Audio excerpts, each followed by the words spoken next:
Olá, irmãos. Estamos aqui ao vivo com mais um estudo do Apocalipse, mais um podcast. Nós estamos tratando o Apocalipse 15, a primeira parte até o versículo 6. Nós já lemos e agora nós vamos ler os primeiros dois versículos, que é do 5 e o 6, e a gente vai trabalhar aí, vamos tentar ver o que a gente pode trazer a respeito do que está dizendo aqui. E depois disto, olhei, e eis que o templo do tabernáculo do testemunho se abriu no céu. E os 7 anjos que tinham as 7 pragas saíram do templo, vestidos de linho puro e resplandecente, e cingidos com cintos de ouros pelos peitos. Irmão Ricardo Maciel. Amém, amém. Muito legal essa parte.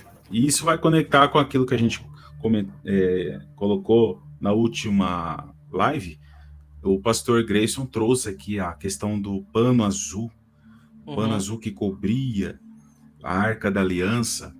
E muito interessante, porque quando tira o pano azul, a arca ela é exposta. E aqui a gente tem um outro prisma de entendimento que vai nos ajudar. Se vocês aí assistiram a live anterior, com certeza vocês vão entender também essa questão. Está escrito assim: abriu-se no céu. E aqui a palavra céu é ouranos. Quando eu olhei aqui o dicionário Strong, ele mostrou a seguinte definição de ouranos: espaço arqueado do firmamento, com todas as coisas visíveis. Atmosfera, região onde estão as nuvens, aquilo que é visível, sol, lua, estrela. E se nós passearmos pelas escrituras, essa palavra Uranus também ela é genérica, ela vai tratar também de regiões celestiais, além daquilo que é visível.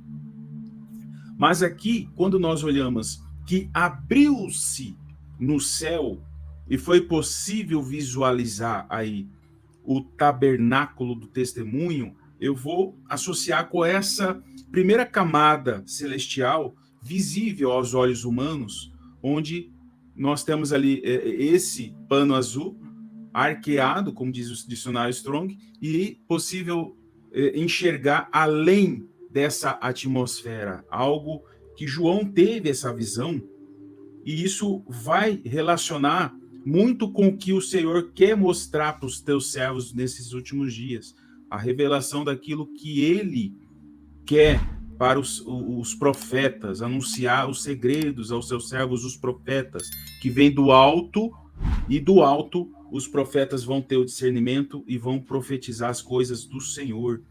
Nós vamos associar essa questão do tabernáculo do testemunho, que a palavra no grego é skene martyrion. Essa palavra nós vamos encontrar lá na ministração de Estevão, antes dele sofrer o martírio. Ele vai falar da seguinte maneira, Atos 7:44.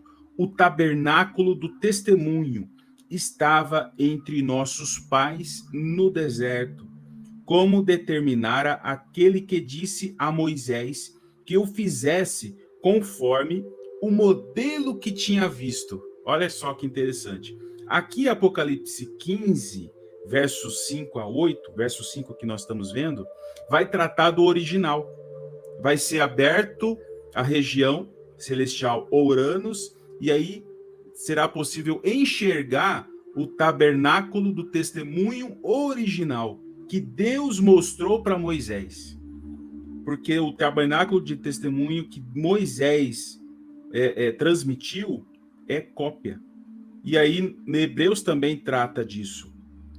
Hebreus 8, do 1 ao 5, diz assim: temos um sumo sacerdote, apontando para Cristo, que se assentou à destra do trono da majestade nos céus, como ministro do santuário e do verdadeiro tabernáculo. Então, esse tabernáculo do testemunho de Apocalipse 15, ele é o verdadeiro, ele é o original. E continuando, que o Senhor erigiu, o próprio Senhor erigiu, não o homem. O próprio Senhor erigiu esse tabernáculo, os quais ministram em figura e sombra das coisas celestes, Aqui a palavra celestes já não é Uranus, é eporâneos. Eporâneos, no dicionário Strong, vai associar com algo além, uma região celestial superior. A habitação de Deus, está escrito assim no dicionário.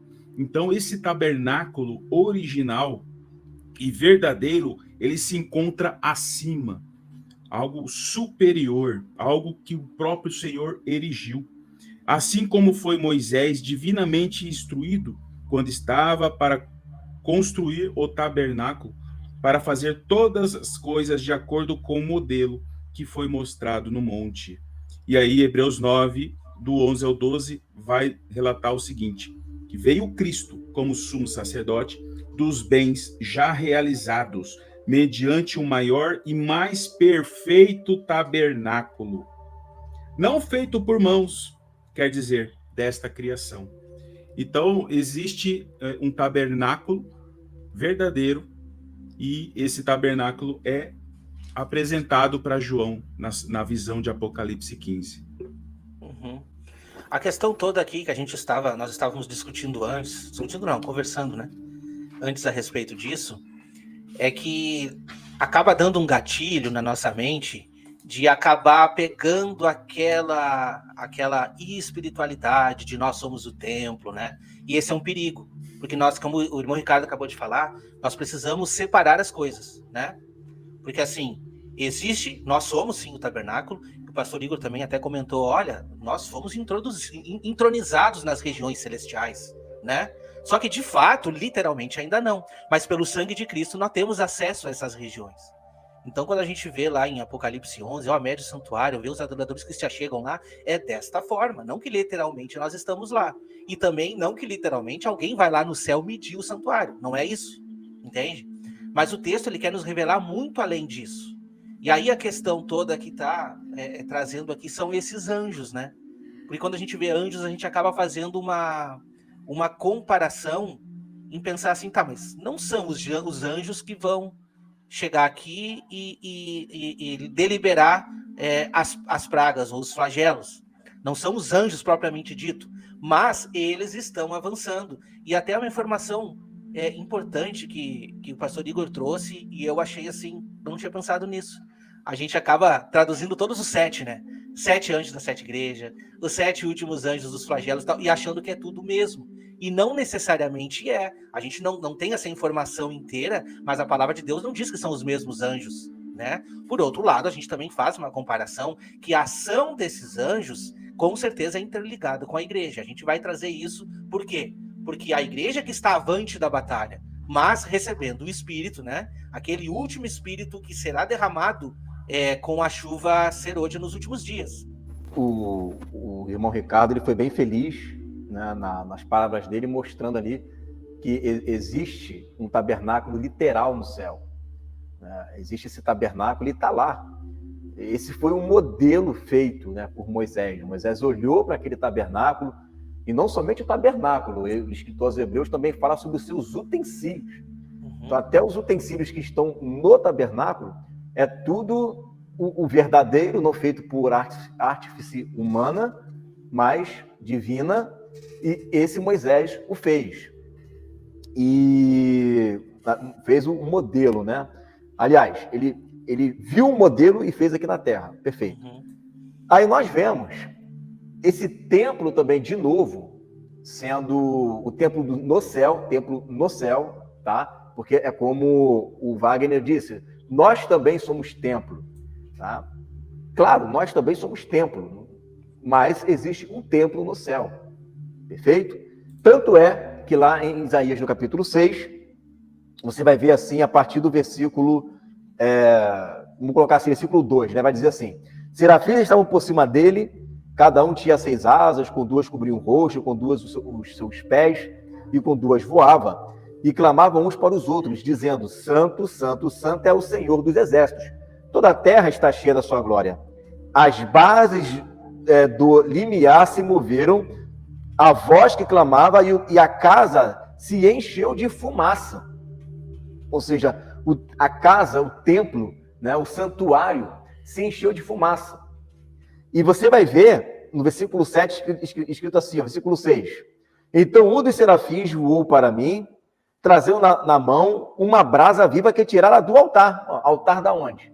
Né? O altar que está ali no templo, que está ali no santuário. Né? Então, Isaías, de fato e de verdade, ele foi até o céu e ele viu ali um templo. E naquele templo ele viu serafins adorando, ele viu um trono, tá? Então, não à toa, o trono, quando diz, né, que eu vi uma voz vinda do trono, do templo, né? Então, tem ali dentro do templo um trono.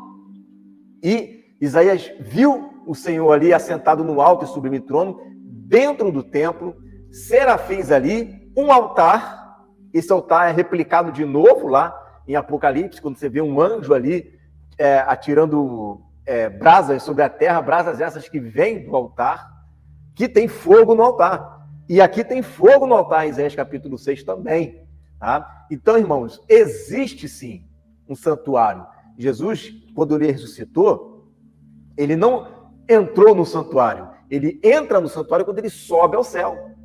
Ao subir ao céu, ele entra no santuário. Por quê? Porque lá no céu, hoje, agora, tem um santuário lá. Tem um templo lá. Nós temos que fazer essa dicotomia para que a gente não venha a misturar as coisas. Por exemplo, o irmão Wagner acabou de citar aqui dos anjos, né?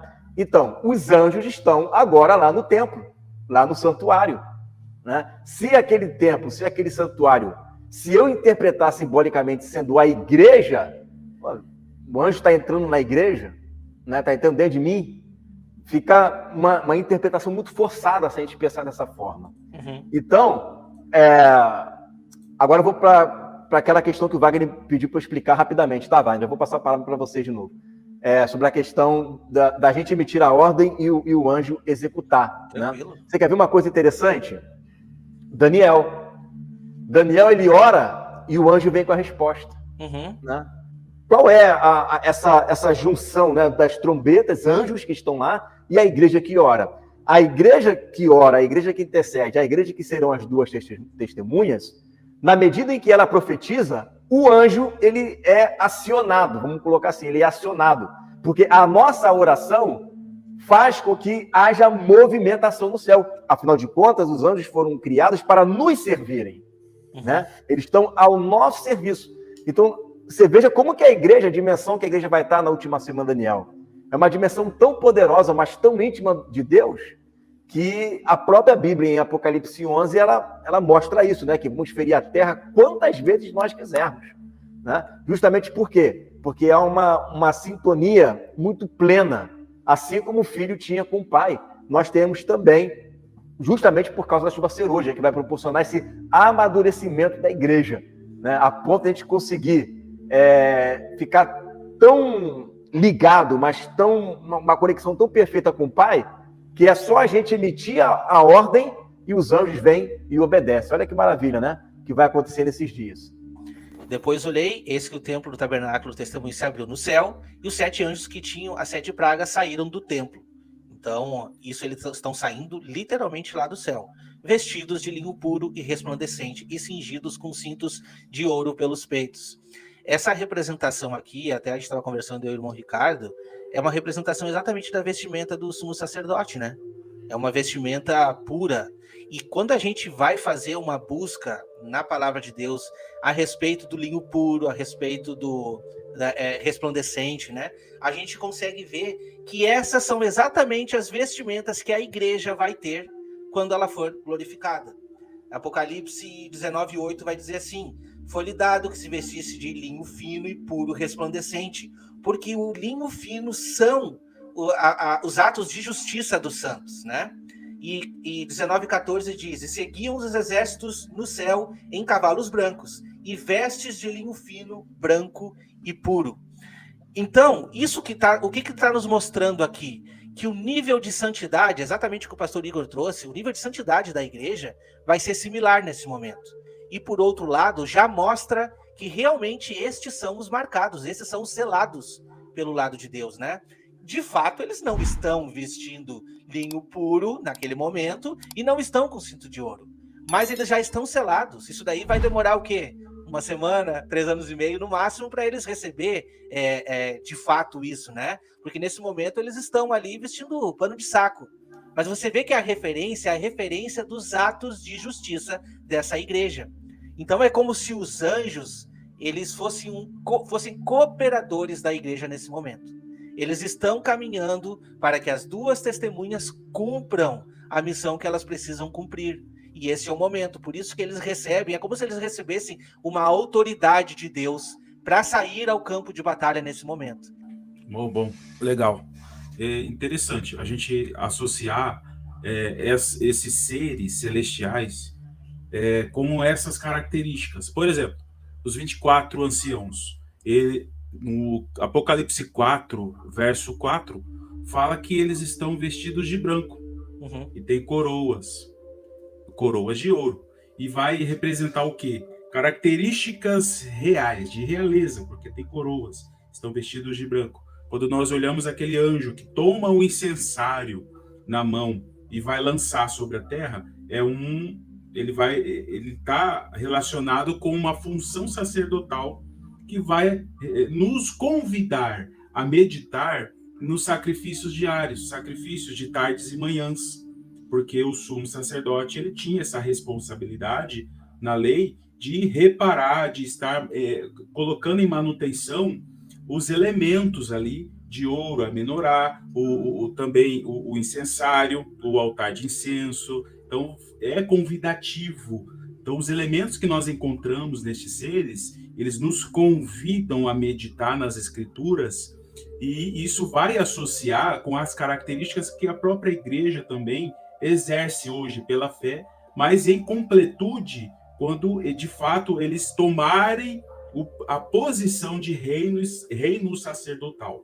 Por isso que nós encontramos no Apocalipse estes elementos que vai associar com a realeza, que vai associar com ofícios sacerdotais, que vai nos ajudar a entender aí também a função da igreja.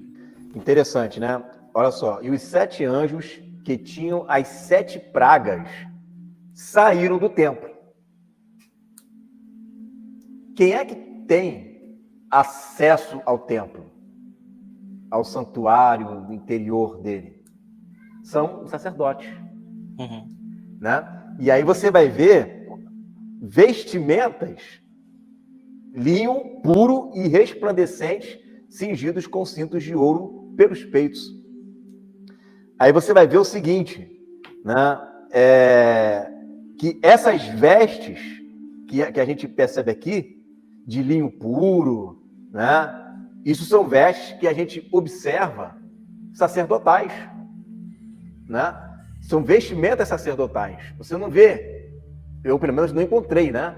Nenhum outro anjo que tenha as mesmas vestimentas que ele, né? Então, é como você falou, remete à igreja. Eles representam a igreja. E por isso eles têm funções sacerdotais. É uma coisa misteriosa isso, né? É misterioso isso daí. Como que pode, né? Anjos eles não são sacerdotes, mas eles estão... É como se fosse Davi, né? Davi não era sacerdote, mas pôde entrar lá no templo e comer dos pães, né? Parece uma concessão divina para aqueles anjos que estão ali. Da mesma forma, os serafins que estão lá dentro. Então, a gente vai ver um outro exemplo, também o irmão Ricardo citou, tem a ver com os 24 anciãos. Qual é o mistério dos 24 anciãos ali? Eles depositam as suas coroas, né, aos pés do Senhor, eles estão ali adorando ao Senhor, têm vestes brancas, têm coroa e se assentam em trono. Quem é que ia no templo adorar ao Senhor, que simboliza esse número 24 aí? São os 24 turnos de adoração, né? Então você vê que o céu, ela está como que se tivesse ali em subdivisões entre os anjos, e essas divisões, uma coisa aponta para a justiça de Deus, uma outra coisa aponta para Jesus, aquela questão dos 4 evangelhos, né, que está ali nos 4 seres viventes, né? Uma coisa aponta para a igreja, né? Uma outra coisa aponta para um outro aspecto da igreja. Então parece que quando Deus foi montando as peças celestiais, ele montou todo o modelo dos anjos pensando na igreja. Né? E assim ele também montou o tabernáculo pensando na igreja, porque nós somos o templo de Deus também. Né? Então, tudo que está no céu, olha que interessante isso, né? Tudo que está no céu, tudo que a gente observa ali, inclusive Jesus. Jesus é o Filho do homem. E Jesus em tudo se fez semelhante aos homens. Né? Essas dispensações celestiais, quando a gente olha para ela, a gente está olhando para personagens, figuras, construções, né? Ações que, quando Deus olha, ele lembra para a igreja. Ele está olhando para ela, está olhando para a igreja. Até no trono dele existe um arco. E é um arco da aliança que ele fez com Noé e fez com a terra. Em todo tempo, Deus está cercado de símbolos ali e construções que o fazem enxergar 24 horas por eternidade, que ela não tem nem dia de noite, né? Por eternidade da igreja. Né? Eu vejo o amor de Deus nisso, eu vejo um projeto, um eterno propósito. Né? Um eterno propósito de Deus, aonde ele monta todo o seu exército de anjos pensando na igreja, no seu filho, né? E nos muitos irmãos. Está tudo ali. Né? Tá, em todo tempo você vê essas construções, esses símbolos. Na sua criação celestial, tudo ali a gente consegue observar um pouquinho de cada um da igreja. É magnífico, Deus é muito sábio, né? E mostra o amor que ele tem por mim e por você, e por nós, né? Por cada um de nós, essa montagem, né? que ele faz no mundo, no céu, né? No mundo celestial, onde tem a cara dos seus filhos, né? Dos filhos do Altíssimo. Um dos 4 animais deu aos 7 anjos 7 taças de ouro, cheias da ira de Deus, que vive para todo sempre. E o templo encheu-se com a fumaça da glória de Deus e do seu poder. E ninguém podia entrar no templo até que consumassem as 7 pragas dos 7 anjos. Então você veja que são anjos, eles não tinham, né, essas taças nas mãos, eles são responsáveis pelas últimas pragas e ele sai do santuário. Né? Ele sai desse templo. Você veja como que o céu está interagindo. Esses querubins, não, esses seres viventes, né? Esses seres viventes aqui, eles são interessantes porque são eles que chamam, nós já estudamos sobre isso, né? Tá lá no início, lá no Apocalipse 6, são eles que chamam os cavalos. Isso. Né? E cada ser desse, cada cabeça, né? O boi chama um, a águia chama outro, um homem chama outro, e o leão chama outro. Interessante isso, né? Cada um tem uma função específica e chama mesmo para aterrorizar a terra. Seres de adoração, hein? Eles param de adorar por um momento, porque eles estão ali dia e noite. Santo, santo, santo é o Senhor Deus Todo-Poderoso, aquele que era, que é e que há de vir. Santo, santo, santo é o Senhor Deus Todo-Poderoso, aquele que era, que é e que há de vir. E eles param de adorar para começar a lançar as pragas e os cavalos sobre a terra. E um desses seres viventes, ele entrega 7 taças. Daí você vê uma certa hierarquia também, né? Tanto é que dizem, né, tradicionalmente, que são querubins, serafins, arcanjos, né? E os anjos ali. Bom, eu não posso confirmar isso, tá? Mas tradicionalmente seria essa a hierarquia. Os querubins acima dos anjos. Até porque Satanás era um querubim, né? Ele era um querubim. Então dá-se a entender que essa é uma classe bem poderosa lá no céu, tá? De querubins. Só que Satanás era um querubim, só que era uma classe ainda maior, que era ungido. O que é um querubim? Né? Que tem 4 cabeças ali, né? São seres da guarda, né? Que ficam defendendo ali, guardando alguma coisa ali. Esses seres viventes aqui, que possuem, né, essas cabeças, um deles entrega essas taças. Provavelmente aqui já está o quê? Na metade da última semana, já passou, né? Já passou aí na metade da última semana. São os últimos momentos, vamos colocar assim, não da igreja, né? Mas para que venha o dia do Senhor. E aí eu entendo, fazendo um link com o Wagner, que ele focou bastante na questão da vestimenta, que já estão nos preparando para o casamento. Exato. É justamente Apocalipse capítulo 6, na época em que está havendo ali no quinto selo, mártires, porque a besta já saiu do abismo, é que Deus vai lá e entrega vestes brancas, né, para aqueles que estão ali no mundo dos mortos. É um momento de santidade. Até no mundo dos mortos, eles estão sendo vestidos de vestes brancas. Tá? Então, essa passagem aqui está mostrando que está acontecendo, vai acontecer algo, e está acontecendo algo já na metade da última semana. Isso aqui já é a metade da última semana. Por que eu sei disso? Porque as taças elas começam a ser derramadas quando a besta se levanta. Não à toa, nos versículos anteriores, né, foca um pouquinho nisso. Foca como? Os vencedores da besta. Né? Aí parece que ele está falando dos vencedores e volta lá atrás no tempo. Exatamente. Antes de vencer a besta. Né? Mas por que ele está mostrando isso? Ó, tá vendo aqui os vencedores? Eu vou te mostrar como é que eles venceram, olha só. Né? Aí vai e mostra como é que nós vencemos. Vencemos como? Vencemos porque a praga derrubou, né, a besta. Fora o cálice que foi derramado lá no trono da Babilônia foi o que venceu a besta. Então, conta a vitória. E depois ele vai voltar um pouquinho para dizer, agora eu vou mostrar como é que foi essa vitória, né? E aí vai falar sobre o começo, né, da derrocada do inimigo, né, da besta, através dessa liberação dos seres viventes, entregando a esses 7 anjos, né, as 7 taças.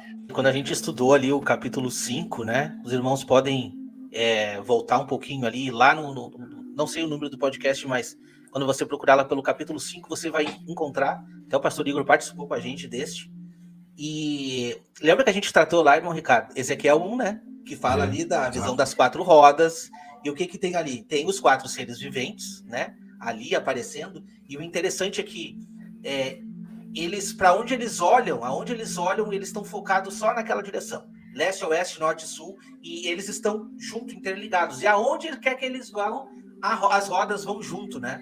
Porque o espírito dos seres viventes estava nas rodas. Olha só que interessante.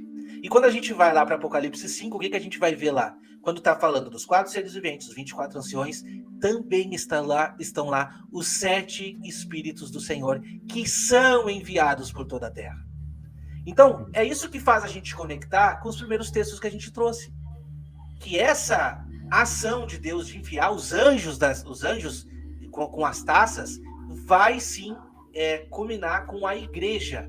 Então vamos lá, ó. E o templo encheu-se com a fumaça da glória de Deus e do seu poder, e ninguém podia entrar no templo. Olha aí, como é que não tem como eu simbolizar isso, né? Não. E ninguém podia entrar no templo até que se consumassem as 7 pragas, ou seja, as taças, né? Isso. Quando se consumir a taça, aí Jesus volta. Olha que interessante, gente. Preste atenção nisso aqui. Isso aqui é muito interessante. Vamos lá. Versículo 8 é um versículo incrível. Olha só. O templo se encheu com fumaça. Ponto. Isaías capítulo 6. Quando Deus ele vai dar a ordem para que Isaías ele venha profetizar contra Israel, o templo também se enche de fumaça. É a mesma coisa, né? Se enche de fumaça, os umbrais começam a tremer ali, né? Porque agora Moisés está incumbido de falar contra o povo, chamar o arrependimento e também fala sobre castigo de Deus. Ponto. Ok. Aí diz assim, ó, ninguém podia entrar no templo. Ninguém pode entrar. Não significa que ninguém pode sair. Tem gente lá dentro ainda. Como é que você sabe que tem gente lá dentro? Porque em Apocalipse capítulo 14, no final, no dia do arrebatamento, sai um anjo de lá de dentro do templo com uma foice na mão. Né? Então, não pode entrar. mas quem está dentro pode sair. Tá? E aí, ó, não pode entrar no templo significa o quê? Que vai chegar um momento em que vai ter gente entrando novamente no templo. Né? Vai chegar um momento em que vai entrar no templo. Só que só pode entrar no templo novamente depois que acabar as pragas. Acabou a praga, aí você tem que estar estudando com a gente para entender isso, né? Acabou a praga, 7ª trombeta, a igreja é glorificada, e você já estudou conosco que nós vamos, né, ter acesso ao céu. E aí já não tem mais fumaça, e nós teremos acesso ao templo. Olha que interessante, né? Então, quando tiver na última semana de Daniel, na metade da última semana, o templo se enche de fumaça, ninguém pode entrar, acabaram-se as pragas, está liberado para entrar. Quem é que vai entrar no templo? Quem é que vai ter autonomia para poder entrar lá no templo? Se Apocalipse, acho que deixa eu ver aqui, senão eu não quero adiantar o assunto, mas fala da grande multidão. Acho que nós já lemos isso, né? E que ele serve dia e noite no seu santuário. Uhum. Já passamos por esse texto? Já lemos. Já. Ele serve dia e noite no seu santuário.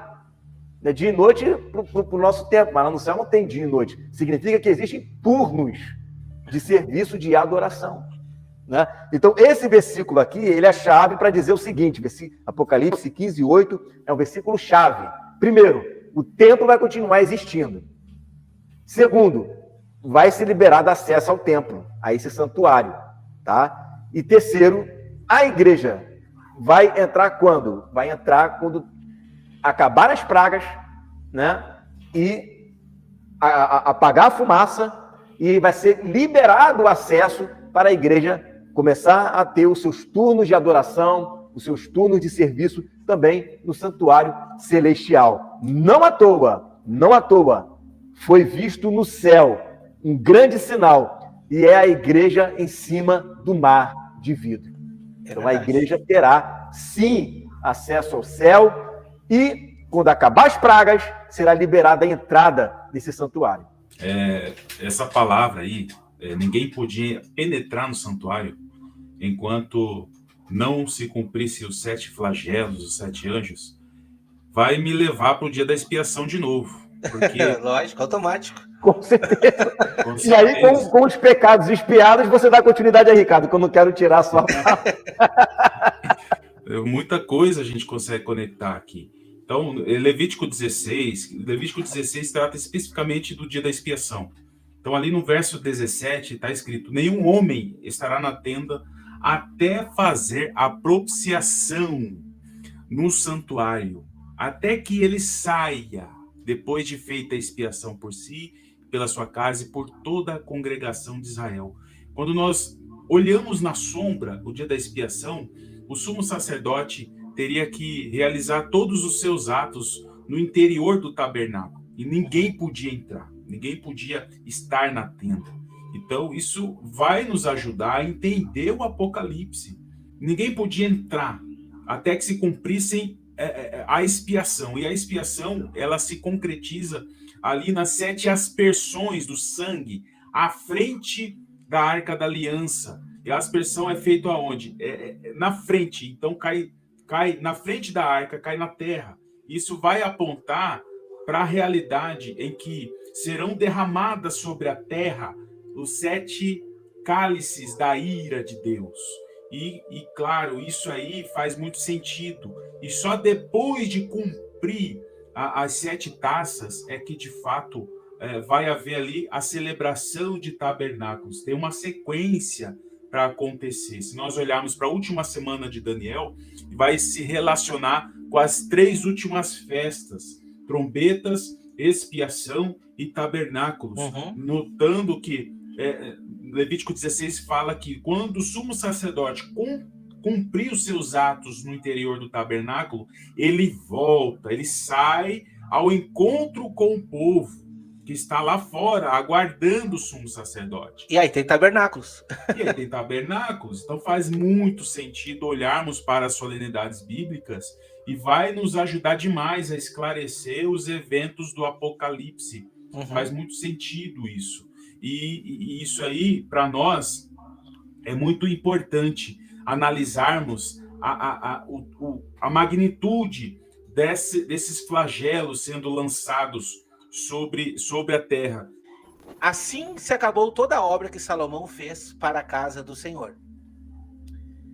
Então trouxe Salomão as coisas que seu pai Davi havia consagrado, a prata, o ouro e todos os objetos, e pôs entre os tesouros da casa de Deus. Então Salomão congregou em Jerusalém os anciãos de Israel e todos os chefes das tribos, os chefes dos pais entre os filhos de Israel, para fazerem subir a arca da aliança do Senhor da cidade de Davi, que é Sião. E todos os homens de Israel se congregaram ao rei na ocasião da festa, que foi quando, irmão Ricardo? No 7º mês. E vieram todos os anciões de Israel e os levitas e levantaram a arca, e fizeram subir a arca e a tenda da congregação, com todos os objetos sagrados que estavam na tenda. Os sacerdotes e os levitas fizeram subir. Então o rei Salomão e toda a congregação de Israel, que se tinha reunido com ele diante da arca, sacrificaram carneiros e bois que não se podiam contar nem numerar por causa da sua abundância. Assim trouxeram os sacerdotes a arca da aliança do Senhor ao seu lugar, ao oráculo da casa, no lugar santíssimo, até debaixo das asas dos querubins. Porque os querubins estendiam ambos as asas sobre o lugar da arca, e os querubins cobriam por cima a arca dos seus varais. E então os varais sobressaíram para que as pontas do varais da arca se vissem perante os oráculos, mas não se vissem de fora, e ali tem estado até o dia de hoje.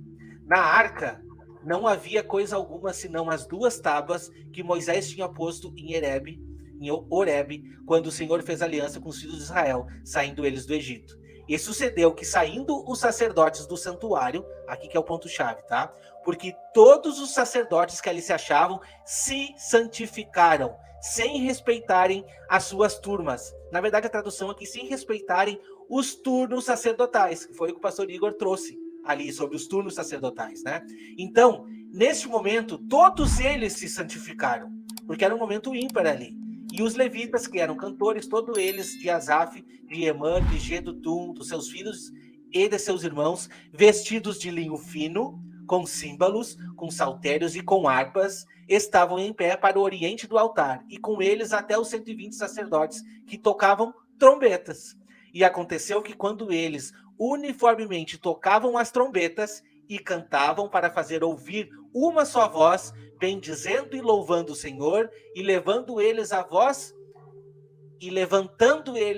com trombetas, símbolos e outros instrumentos musicais, e louvando ao Senhor, dizendo: porque ele é bom, porque a sua benignidade dura para sempre. Então a casa se encheu de uma nuvem, a saber, a casa do Senhor se encheu de fumaça, e os sacerdotes não poderiam permanecer em pé para ministrar. Por quê? Por causa da nuvem, porque a glória do Senhor encheu a casa de Deus. Vocês conseguem ver a mesma referência?